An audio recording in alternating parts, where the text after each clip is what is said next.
오늘은 창세기 강의 66번째 시간인데요. 후회 없는 하나님의 부르심과 인도하심입니다. 하나님의 부르심이라는 찬양이 있습니다. 그 찬양의 가사 중에 참 은혜가 되는 내용들이 있는데요. 한번 들어보세요. 하나님의 부르심에는 후회하심이 없네. 내가 이 자리에 선 것도 주의 부르심이라. 하나님의 부르심에는 결코 실수가 없네. 나를 부르신 하나님의 신실하심을 믿네. 작은 나를 부르신 뜻을 나는 알 수 없지만 오직 감사와 순종으로 주의 길을 가리라. 때론 내가 연약해져도 주님 날 도우시니 주의 놀라운 계획을 나는 믿으며 살리. 날 부르신 뜻 내 생각보다 크고 날 향한 계획 나의 지혜로 측량 못하나 가장 좋은 길로, 가장 완전한 길로 오늘도 날 이끄심을 믿네. 참 멋진 가사지요. 가만히 요셉의 인생을 돌아보면 바로 이 가사처럼 살았다라는 것을 알게 됩니다. 하나님께서 어린 요셉에게 꿈을 꾸게 하시고 그 꿈을 이루기 위해서 애굽으로 부르셔서 총리가 되게 하셨습니다. 어릴 적에 꾸었던 꿈의 참 의미를 어린 나이에 잘 알지 못했지요. 그는 정말 작은 자와 같은 요셉이었습니다. 요셉은 감사와 순종으로 자기 앞에 펼쳐진 길을 묵묵히 걸어갔습니다. 때로는 억울한 일을 당하기도 하고 막막한 상황으로 연약해지는 그런 순간도 있었습니다. 요셉은 자기를 부르신 하나님께서 반드시 도와주실 것을 믿었습니다. 하나님은 요셉을 통해 하나님의 놀라운 계획을 하나하나 실행하셨습니다. 하나님은 요셉을 가장 좋은 길과 가장 완전한 길로 이끌어 주셨습니다. 요셉은 그런 하나님을 믿으며 살았던 사람이었습니다. 요셉을 향한 하나님의 부르심에는 후회가 없듯이 오늘 저와 여러분을 향한 부르심과 인도하심에도 후회가 없으심을 여러분이 믿으시기를 바랍니다. 하나님은 우리를 부르시고 또 인도하시는 것에 대해서 우리가 깨달아야 합니다. 그래서 오늘은 후회 없는 하나님의 부르심과 가장 좋고 완전한 길로 인도하시는 하나님에 대해서 함께 살펴보려고 합니다. 마음의 공감과 공명을 불러오는 유다의 말을 우리 지난 시간에 살펴보았습니다. 그 말을 들은 요셉은 감정이 막 격해졌지요. 그동안에 눌러놓았던 형제의 정이 쓰나미처럼 막 자신을 뒤엎는 것을 경험했습니다. 요셉은 스스로 지난날 상처와 그 불신의 담을 허물어버리고 북받치는 그 감정을 억누를 수 없어서 소리쳤잖아요. 그죠? 다 물러가라 하면서 소리쳤어요. 요셉은 애굽 사람들이 모두 들을 정도로 크게 소리내어 울었다고 합니다. 울음소리가 심지어는 왕궁의 신하들에게까지도 들렸지요. 이제 총리 사브낫 바네아, 여러분 사브낫 바네아가 누구죠? 요셉. 요셉의 애굽집 이름이 사브낫 바네아예요. 이 사브낫 바네아가 아니라 야곱의 11번째 아들 요셉으로서 등장하고 있습니다. 오늘 본문 3절과 4절을 한번 보십시오. 요셉이 그 형들에게 이르되 나는 요셉이라. 내 아버지께서 아직 살아 계시니까 형들이 그 앞에서 놀라서 대답하지 못하더라. 요셉이 형들에게 이르되 내게로 가까이 오소서. 그들이 가까이 가니 이르되 나는 당신들의 아우 요셉이니 당신들이 애굽의 판자라. 요셉은 형들에게 형님들 가까이 좀 오세요 라고 하고는 저를 보세요. 저의 정체를 보세요 라고 그렇게 자기를 알리지요. 갑작스럽게 푹 들어오는 요셉의 말에 형들은 굉장히 어리둥절합니다. 자기들이 노예로 팔아버린 요셉이라고 하지요. 이 말은 지금까지 형들이 애굽의 총리에게 밝히지 않은 사실이에요. 우리 형제들이 12이 있는데 그 중에 11번째 동생은 그냥 이렇게 죽었다. 이렇게 이야기를 했지 애굽에 팔아버렸다고 한 번도 말한 적이 없어요. 그리고 그 현장에 있었던 사람이 아니고는 알 수 없는 이야기죠. 왜? 형제들만의 비밀이니까요. 10명이 가진 비밀이에요. 지난 23년간 묻어두었던 사건의 진실이죠. 사실 형제들은 애굽으로 팔려간 요셉의 행방에 대해서 얼마든지 알아보고 찾아볼 수도 있었습니다. 그러나 그들은 그렇게 하지 않았습니다. 요셉이 죽었을 것으로 생각했기 때문이지요. 자신들의 목줄을 잡고 흔들고 있는 애굽의 총리가 형님들 제가 요셉입니다. 형님들이 애굽에 팔았던 요셉입니다. 이렇게 말을 한 거예요. 그 말은 형제들의 그 지난날의 죄를 샅샅이 뒤져서 들춰내려는 그 애굽 총리의 아주 잔인한 계략처럼 느껴졌습니다. 형들은 큰 두려움에 사로잡혀서 아무 말을 할 수가 없었지요. 왜냐하면 이걸 어떻게 하냐는 거죠. 어떻게 하냐는 거예요. 마치 죽은 요셉이 애굽의 총리에게 빙의된 것처럼 그렇게 느껴진 거죠. 5절 말씀을 한번 보십시오. 같이 읽어보겠습니다. 당신들이 나를 이곳에 팔았다고 해서 근심하지 마소서, 한탄하지 마소서. 하나님이 생명을 구원하시려고 나를 당신들보다 먼저 보내셨나이다. 형들이 애굽으로 팔아버린 바로 그 요셉이라고 하지요. 형들의 후회와 뉘우치는 소리를 들었던 요셉은 근심하지 마세요, 형님. 한탄하지 마십시오. 라고 했습니다. 형들이 자기를 판 것이 분명하지만 그 모든 것은 하나님의 뜻과 인도하심에 있었다라고 고백합니다. 참 멋진 말이지요. 이것이 진짜 신앙 고백입니다. 우리도 이런 신앙 고백을 할 수 있었으면 좋겠습니다. 하나님이 여기까지 인도해 주셨다. 한번 해볼까요? 하나님이 나를 여기까지 인도하셨다. 믿습니까? 그죠, 여러분? 하나님이 여기까지 우리를 인도하신 거예요. 하나님이 생명을 구원하시려고 나를 당신들보다 먼저 보내셨나이다. 겉으로 볼 때는 형들의 시기심 때문에 팔려서 애굽에 온 것처럼 보입니다. 그러나 요셉은 다르게 말하고 있습니다. 애굽에 팔려온 것이 아니라 애굽으로 부르심을 받았다. 형들이 자기를 판 것이 아니라 하나님이 이 요셉을 애굽에 보내셨다는 거예요. 애굽으로 부르셨다는 거죠. 하나님의 정확하고 완전한 계획을 따라 이곳에 온 것이라고 합니다. 그러니 근심하지 말고 한탄하지 말라고 하지요. 로마서에는 이런 말씀이 있습니다. 로마서 11장 29절에 보면 하나님의 은사와 부르심에는 뭐가 없다? 후회하심이 없느니라. 하나님께서 우리를 부르신 은혜는 절대로 실수하거나 후회할 만한 일이 아닙니다, 여러분. 하나님이 우리를 다 부르셨어요. 우리 중에 누구도 하나님의 부름을 받지 않고 이 자리에 있는 사람은 없어요. 우리는 그냥 살아가는데 어느 날 하나님이 나를 불러서 예수를 믿게 하시고 하나님의 자녀가 되게 하셨어요. 여러분, 이것을 믿습니까? 내가 믿고 싶어 나오는 거 아니에요. 하나님이 불러주셔야만 나오는 거예요. 근데 그 하나님의 부르심에는 실수가 없으시고 후회가 없으시다는 거예요. 가령 이런 거예요.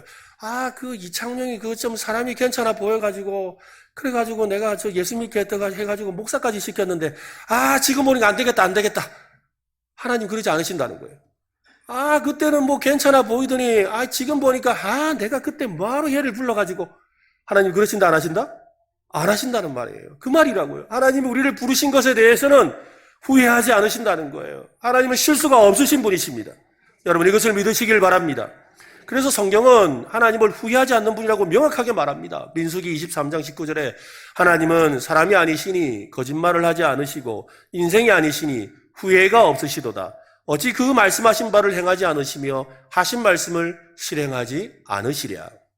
하나님은 후회가 없으십니다. 하나님이 말씀하신 것은 반드시 행하시고 하나님의 계획은 반드시 실행됩니다. 우리를 인도하시는 하나님은 항상 변함이 없으십니다.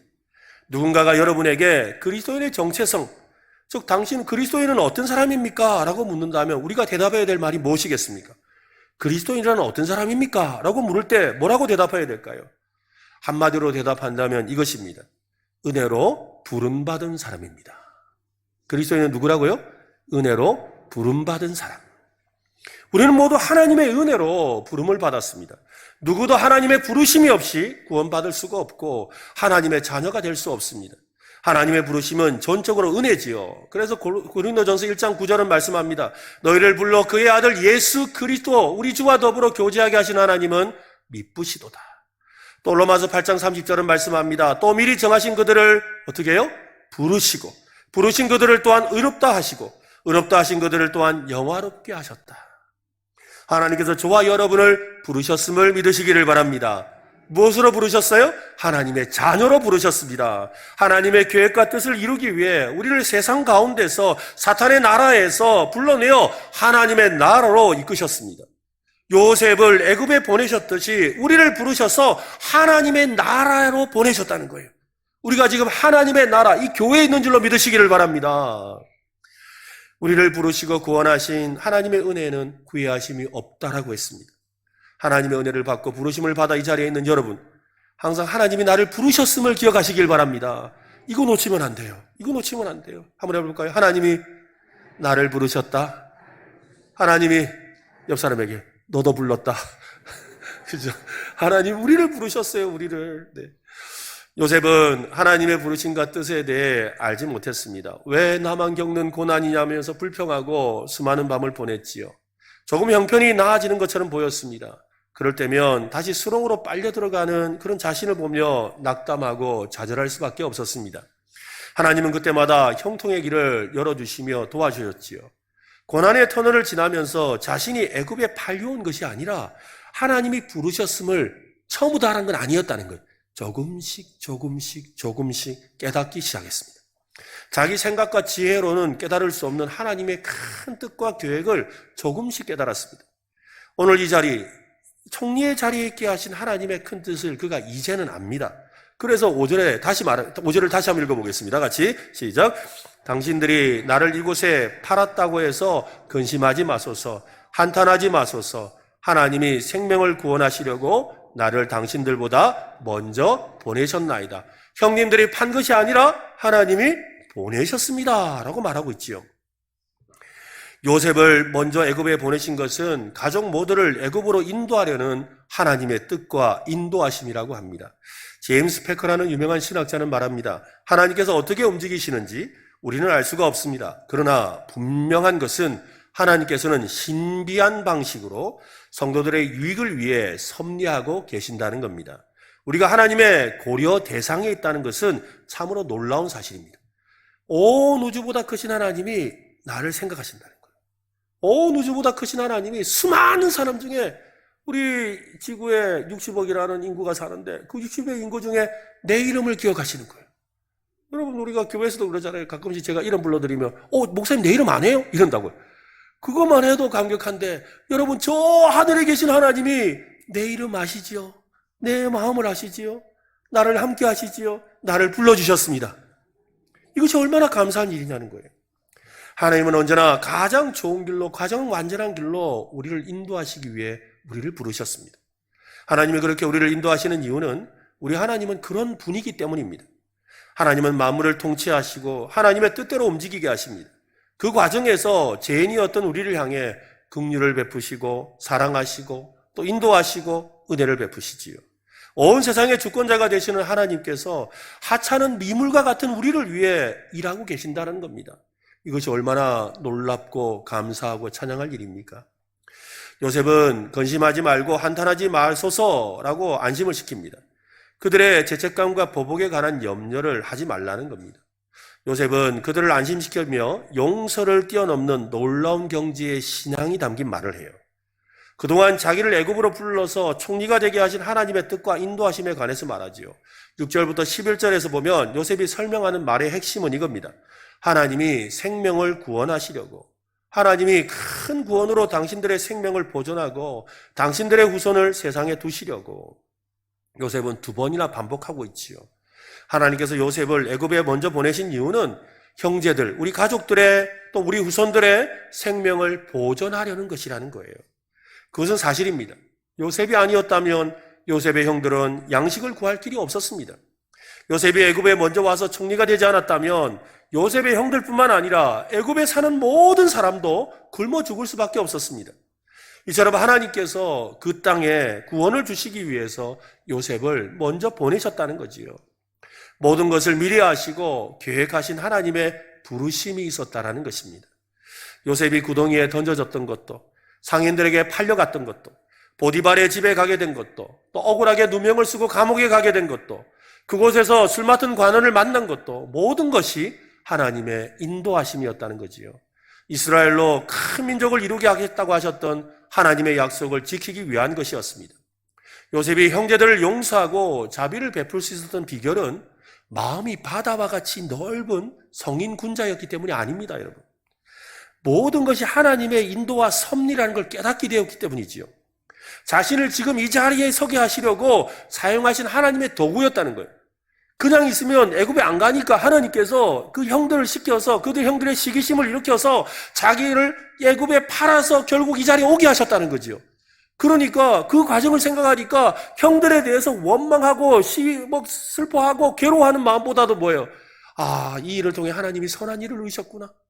마음은 괘씸하지만 그러나 이 선한 일이 이루어졌구나. 그걸 알게 되니까 어떻게 해요? 내가 이 형제들을 다 구원하는 일을 쓰는구나를 하고 나니까 그들을 품고 사랑할 수 있게 된 것이지요. 인생에 불어닥친 고난과 역경과 어려운 일 앞에서 우리가 어떻게 반응하냐는 것은 참으로 중요합니다. 원망하고 비난하고 수렁에서 허덕이는 사람들이 있죠. 왜 이런 일이, 왜 저 사람을, 왜 저런 일을, 왜 나만 이런 일을 겪냐고. 근데 이 삶에 있어서 이것이 해석되기 시작하면, 이 나에게 주시는 고난과 나에게 있는 여러 가지 일들이 해석되기 시작하면, 와, 하나님의 크신 뜻이 있었구나. 하나님께서 나를 통해 이 놀라운 일을 하기로 하셨구나. 이걸 위해서 내가 이 어려움을 겪었구나를 알게 되는 거지요. 그때 하나님의 부르심과 인도하심을 받아들이게 되는 겁니다. 제 친구 목사님이 자기 교회에서 있는 셀 모임에 대해서 소개해 준 적이 있습니다. 그 셀 모임은 남편을 잃은 분들이 함께 모이는 셀이었어요. 남편 잃은 분들만 모이는 그런 셀 모임이에요. 처음에는 그런 모임에 참여하는 것을 모두가 부끄러워해서 드러내고 싶도 싫고 그러니까 잘 안 모이려고 그랬죠. 그런데 셀 리더의 수고와 헌신으로 몇몇 분들이 매주 모여서 이렇게 모임을 갖게 되었습니다. 처음에는 서로의 아픔과 어려움에 대해서 나누면서 신세한탄이 대부분이었지요. 그렇게 몇 달을 모이면서 그들 마음에 우리를 이렇게 모으신 하나님의 뜻, 또 우리를 이렇게 남편을 잃은 채로 살아가게 하신 하나님의 뜻이 있을 텐데, 하나님의 인도하심이 있을 텐데 라고 하며 그 궁금증을 갖게 되었어요. 그래서 그들이 이렇게 모이신 하나님의 그 부르심을 알기 위해서 함께 모일 때마다 기도를 했습니다. 그러다가 그들처럼 남편을 잃고 어려움을 겪는 이들이 우리 교회 주변에 많다는 걸 알게 된 거지요. 그들을 초대해서 한번 섬기면 좋겠다. 그래서 우리 작은 식사 모임을 만들자라고 했어요. 그래서 그 셀 모임에서 주변에 있는 그 수소문을 해서 그렇게 남편을 잃은 가정들을 아내들을 부른 거지요. 그 모임에서 서로의 형편을 나누는 시간을 가졌어요. 그 모임을 통해서 자연스럽게 전도의 문이 열리게 되었고 또 그 일이 계기가 되어서 교회가 남편을 잃은 가정을 돌보는 사역을 시작하게 되었다라고 그렇게 말하는 것을 들었습니다. 지금 우리가 이 자리에 있는 것은 하나님의 부르심 때문입니다. 하나님께서 여기까지 우리를 인도해 주셨습니다. 우리의 인생은 죽을 때까지 여정 중에 있어요. 여러분, 우리 중에 지금 종점 도착한 분 아무도 없습니다. 우리 어르신들, 내 인생 종점이라 생각하시면 안 돼요. 아직 종점에 도달하기 아직 정거장 2개 남았습니다. 네. 우리는 종점이라고 생각하면 안 돼요. 인생의 끝이 아니에요, 여러분. 우리는 과정 중에 있어요. 하나님의 그 부르심의 그 과정 속에 우리는 끊임없이 걸어가고 있다는 사실을 여러분 기억하셔야 돼요. 우리는 항상 주님의 부르심에 귀를 기울이며 살아야 합니다. 미천한 나를 부르신 하나님의 뜻을 우리는 다 알 수 없습니다. 우리를 향한 하나님의 계획을 우리는 완전히 알 수도 없지요. 그저 우리는 감사함으로 순종함으로 주님의 길을 걸어가는 성도들이 되시기를 바랍니다. 사도 바울은 하나님의 부르심과 인도하심을 믿고 신뢰할 것을 당부하며 이렇게 말합니다. 참 유명한 말씀이죠. 로마서 8장 28절 말씀. 같이 한번 크게 한번 읽어보겠습니다. 우리가 알거니와 하나님을 사랑하는 자, 곧 그의 뜻대로 부르심을 입은 자들에게는 모든 것이 합력하여 선을 이루느니라. 아멘. 우리가 알거니와 하나님을 사랑하는 자, 곧 그의 뜻대로 부르심을 입은 자들에게는 모든 것이 합력하여 선을 이룬다. 우리의 삶은 모든 것이 합력하여 선을 이루는 과정에 있습니다. 가끔씩 그래요. 아니, 목사님, 나는 끝난 것 같은데요. 아닙니다, 여러분. 아직 과정 중에 있습니다. 곧 선을 이루게 될 것입니다. 직장에서 해고된 것을 감사할 수 있는 이유가 거기 있지요. 자녀가 대학에 떨어진 것에 감사할 수 있는 이유도 거기에 있어요. 내가 바라고 계획하던 일이 허사가 된 것임에도 불구하고 감사할 수 있는 이유가 거기에 있는 거예요. 이유 없이 억울한 일을 겪는 것에 대해서도 감사할 수 있는 이유가 아직 과정 중에 있기 때문인 거예요, 여러분. 세옹지마란 말 아시죠?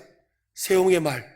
그죠? 그 말 한마디가 그 집에 들어옴으로 인해서 이런 우환이 생기고 이런 좋은 일이 생기고 했지만 그 세옹이라는 사람이 뭐라 그래요? 아직 결론이 아니라 그래요. 아직 결론이 아니라. 아직 쉽게 결론 내리지 말라는 것이죠. 하나님께서 우리의 인생을 인도하시는 줄로 믿으시기를 바랍니다. 포기하지 마시기 바랍니다. 하나님을 의지하시기 바랍니다. 신뢰하시기를 바랍니다. 고난의 자리든 행복의 자리든 지금 내가 서 있는 그곳이 하나님이 부르신 곳임을 우리는 믿어야 합니다. 우리를 향한 하나님의 부르심에는 후회하심도 실수도 없음을 굳게 신뢰하는 오늘 저와 여러분 되시기를 바랍니다. 요셉은 지금까지 자기를 인도하신 하나님에 대해 고백한 다음으로 앞으로 일어날 일과 하나님의 뜻을 알려줍니다. 요셉은 즉시 돌아가서 아버지를 애굽으로 모시고 올 것을 요청하지요. 9절로 10절을 한번 보십시오. 당신들은 속히 아버지께로 올라가서 아뢰기를 아버지의 아들 요셉의 말에 하나님이 나를 애굽 전국에 주로 세우셨으니 지체 말고 내게로 내려오사 아버지의 아들들과 아버지의 손자들과 아버지의 양과 소와 모든 소유가 고센 땅에 머물며 나와 가깝게 하소서.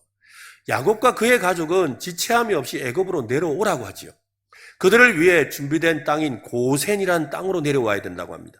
이 요셉이 이 총리가 되면서 굉장히 신경을 썼어요. 우리 가족들, 하나님이 우리 가족을 애굽으로 데려오라고 하시는데 우리 가족들은 이 양을 치는 유목민들인데 유목민들이 도시에 살 수는 없고 그러면 양을 칠 만한 좋은 들판이 있는 곳을 찾아야 돼요. 그가 여러 곳을 돌아다녀 보니까 고센이라는 땅이 있는 거예요. 너무 기가 막힌 땅이에요. 그 땅은 나일강 삼각주가 동쪽에 있는 초원지대예요. 아주 비옥한 초원지대예요. 그런데 이 애굽 사람들은 유목을 안 해요. 그래 그 땅이 비어 있는 거죠.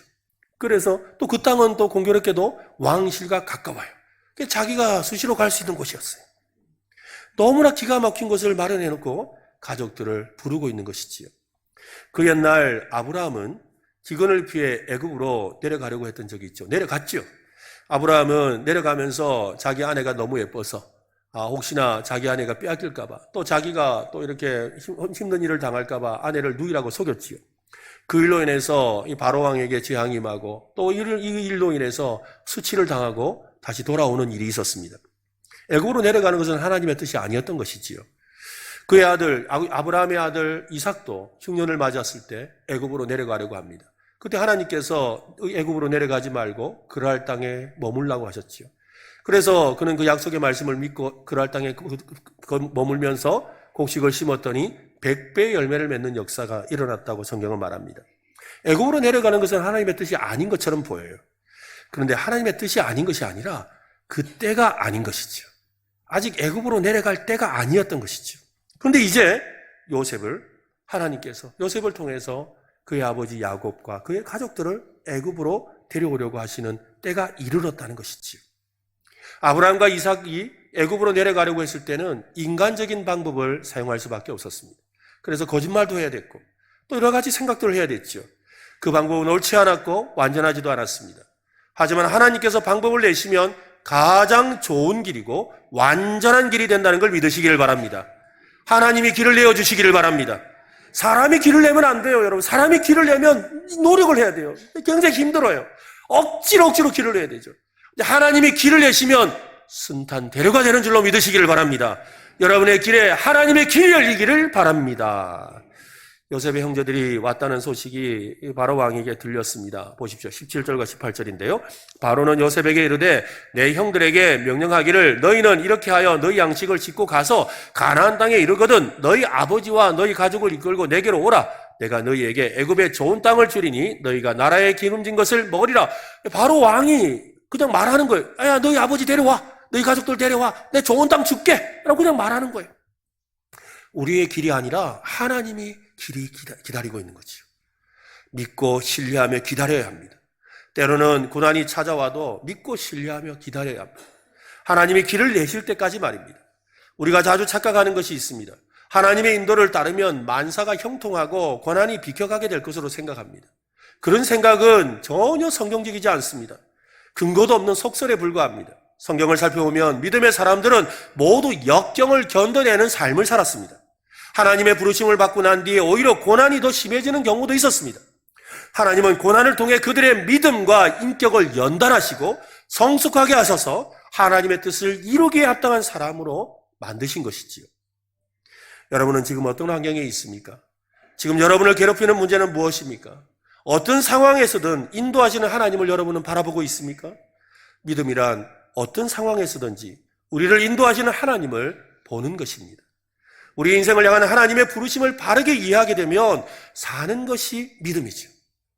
그런 믿음이 요동치는 현실 가운데서도 안식과 평안을 누리는 비결이 되는 겁니다. 아무리 어렵고 힘든 여정이 계속될지라도 하나님의 인도하심은 언제나 두 가지 결론에 이르게 합니다. 하나는 하나님을 영화롭게 해요. 또 하나는 언제나 나에게 유익이 돼요. 고난이 있고 어려움이 있고 답답하고 힘들지만 끝까지 하나님을 믿고 나아가면 그 길은 하나님의 영광이 됩니다. 그 삶은 나에게 유익이 됩니다. 하나님과의 선을 이루게 하신다는 거예요. 그러므로 우리의 목자이신 하나님을, 인도자 되신 하나님을 신뢰해야 됩니다. 때로는 연약해지고 흔들릴 때가 있지만 하나님은 언제나 도와주십니다. 하나님의 놀라운 계획을 항상 신뢰해야 합니다. 우리는 하나님께서 우리를 부르신 뜻과 계획을 다 알 수 없다 그랬어요. 다 알 수가 없지요. 그래서 오늘도 가장 좋은 길로, 가장 완전한 길로 인도하시는 하나님을 굳게 믿고 신뢰해야 되는 거예요. 지금 내가 고난을 당하고 지금 어려운 일을 당하고 막막해도 그 길이 지금 제일 좋은 길이에요. 왜냐하면 그 길을 지나가야 하기 때문인 거지요. 다른 길이 없으니까요. 가장 좋은 길을 가기 위해서는 그 길을 지나가야 되는 거예요. 우리는 미래를 모릅니다. 미래는 오직 하나님의 손에 달려 있습니다. 우리가 믿음으로 바라보는 것은 내가 어떤 모습 어디에 있게 될 것인가가 아닙니다, 여러분. 우리가 믿음으로 바라보는 것은 하나님의 손이에요. 하나님의 손. 양들을 인도하시는 목자처럼 지팡이를 들고 있는 하나님의 손. 우리의 손을 잡기 위해서 내미시는 하나님의 손. 우리는 그 하나님의 손을 믿음으로 바라봐야 되는 거예요. 서두에 소개해드렸던 찬양의 가사를 여러분 다시 한번 떠올려 보십시오. 하나님의 부르심에는 후회하심이 없네. 내가 이 자리에 선 것도 주의 부르심이라. 하나님의 부르심에는 결코 실수가 없네. 나를 부르신 하나님의 신실하심을 믿네. 작은 나를 부르신 뜻을 나는 알 수 없지만 오직 감사와 순종으로 주의 길을 가리라. 때론 내가 연약해져도 주님 날 도우시니 주의 놀라운 그 계획을 나는 믿으며 살리. 날 부르신 뜻 내 생각보다 크고 날 향한 계획 나의 지혜로 측량 못하나 가장 좋은 길로, 가장 완전한 길로 오늘도 날 이끄심을 믿네. 이 찬양의 가사처럼 우리를 부르시고 인도하시는 하나님을 신뢰하시기를 바랍니다. 후회 없는 하나님의 부르심과 인도하심을 믿고 그분을 기대하는 저와 여러분 되시기를 예수님의 이름으로 축원합니다.